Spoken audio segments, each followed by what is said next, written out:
Politics एक art है, कला है या एक साइंस है,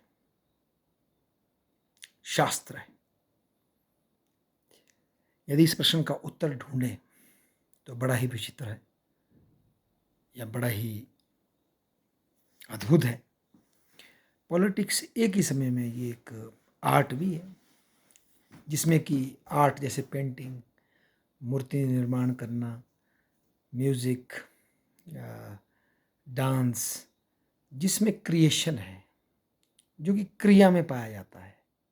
थॉट को जब क्रियान्वित किया जाता है तो उसमें रिफ्लेक्ट होता है आर्ट, और फिर वो अपनी अस्मिता को दिखाता है, अपनी एग्जिस्टेंस को दिखाता है।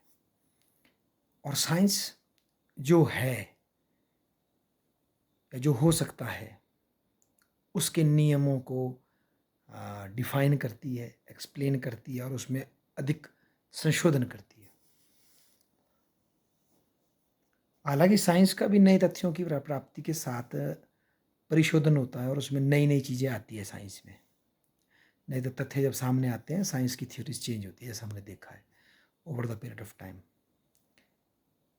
तो इस तरह से पॉलिटिकल साइंस को या पॉलिटिक्स को हम साइंस कहें या आर्ट कहें, तो इसको क्या कहें? तो अर्नेस्ट बार्कर की पुस्तक में मुझे इसका एक छोटा सा उत्तर मिला, जो मुझे काफ़ी अच्छा लगा, और वो ये है कि पॉलिटिक्स आर्ट है क्योंकि पॉलिटिक्स क्रिएट करता है, और उसमें जो पॉलिटिक्स का जो एथिकल एस्पेक्ट है, जो नैतिक एस्पेक्ट है पॉलिटिकल का, पॉलिटिक्स का, वो जोर डालता है कि ऐसे इंस्टीट्यूशन बनाए जाएं जो कि उस आइडियल के लिए, जिसके लिए आप लड़ रहे हैं, उस आदर्श के लिए, आप उनको मैनिफेस्ट करने के लिए, उनको जागृत करने के लिए इंस्टीट्यूशन बनाए। जैसे रूल ऑफ लॉ बना, या कोई किसी देश में पार्लियामेंट्री फॉर्म ऑफ गवर्नमेंट बनी, या कहीं पंचायती राज व्यवस्था खड़ी हुई, तो उसको मैनिफेस्ट करने के लिए इंस्टीट्यूशन बने, और वो नैतिक मूल्य हैं और उसके लिए लोग लड़ते हैं। अगर वर्तमान इंस्टीट्यूशन से लोग सेटिस्फाई नहीं तो उसके खिलाफ विद्रोह करते हैं। कई हथियारों से करते हैं, कई गांधीवादी तरीके से करते हैं, कई समाज की कॉन्शियसनेस को भाषणों के माध्यम से, अपने कैंपेन के माध्यम से बदलने की कोशिश करते हैं। और आप देखते हैं ग्रेजुअली उनके एफर्ट्स का प्रभाव पड़ता है, और वर्तमान पॉलिटिकल इंस्टीट्यूशन अगर वो शोषण करने वाले हैं तो उनमें चेंज आता है। अगर वो सेंसिटिव नहीं है किसी वर्ग के लिए तो चेंज होते हैं।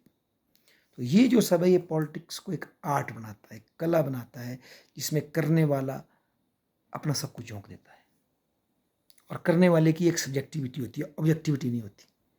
उसके मर्म को वो चीज़ छूती है, कि जैसे अम्बेडकर को छुई कि जातिगत भेदभाव है तो हमें इसे ख़त्म करना है, तो अम्बेडकर के मर्म को वो चीज़ छुई, तो अम्बेडकर जी ने लड़ाई लड़ी। इसमें ये महत्वपूर्ण नहीं कि अम्बेडकर के विचार कितने साइंटिफिक, कितने ऑब्जेक्टिव थे।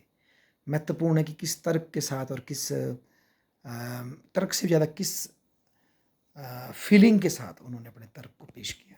तर्क तो बहुत से हो सकते हैं, तो वो आर्ट बनाता है, और उस आर्ट से जब कुछ नया क्रिएट होता है तो उससे फिर रूल बनते हैं। जब वो क्रिएट हो जाता है, उसको हम एक्सेप्ट कर लेते हैं, तो फिर वो आर्ट जो डोमिनेट कर जाता है, उसको समझने के लिए फिर रूल बन जाते हैं, तो वो नियम बन जाते हैं, और उस नियम को समझने की फिर एक साइंस होती है।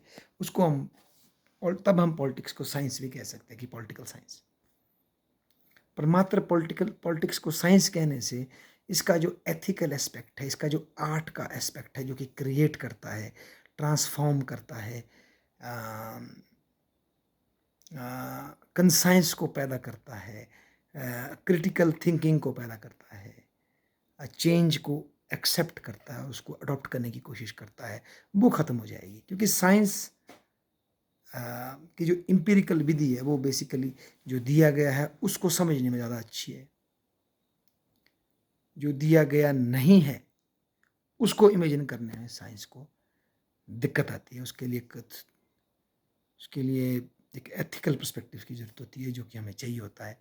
इसलिए पॉलिटिक्स एक ही समय में आर्ट भी है, क्योंकि ये नए की कोशिश करता है, कुछ नए मूल्यों को पैदा करने का प्रयास करता है, और साथ ही साइंस भी है, क्योंकि जो मूल्य स्थापित हो चुके हैं, जिसको समाज एक्सेप्ट कर लेता है, उनके लिए नॉर्म्स बना लेता है। फिर वो नॉर्म्स लॉ के रूप में लोगों पर लागू हो जाते हैं, कानूनों के रूप में लागू हो जाते हैं। और एक बात और, जो बार्कर जी की इस ग्रीक फिलॉसफी पे जो पुस्तक उन्होंने लिखी, उससे पता लगी कि वो कहते हैं कि पहले पॉलिटिक्स में ही लॉ और एथिक्स दोनों थी। मतलब एथिक्स से पॉलिटिक्स को जोड़ के नहीं देख सकते थे, और लॉ भी इसका ही पार्ट था, पर ग्रेजुअली हमने इनको सेपरेट पढ़ना शुरू कर दिया। पर अभी भी अगर हम पॉलिटिक्स को डिफाइन करने चाहेंगे तो एथिक्स और लॉ जो है, कानून, इसमें घुस ही जाएंगे। क्योंकि जैसे हमारा कहते हैं हमारे David Easton, political system is that system which deals with the authoritative allocation of the values, जो कि समाज में फाइनल नियम बनाता है, लॉ बनाता है। तो इस तरह से पॉलिटिक्स का लॉ के साथ भी बड़ा गहरा संबंध है। और लॉ अगर जस्ट नहीं होंगे, एथिकल नहीं होंगे, तो भैया वो उन लॉ का विरोध तो होना ही है। फिर ये भी बात है, जो कि लेजिटिमेसी चाहिए तो वो आएगी नैतिकता के साथ, एथिक्स के साथ। धन्यवाद।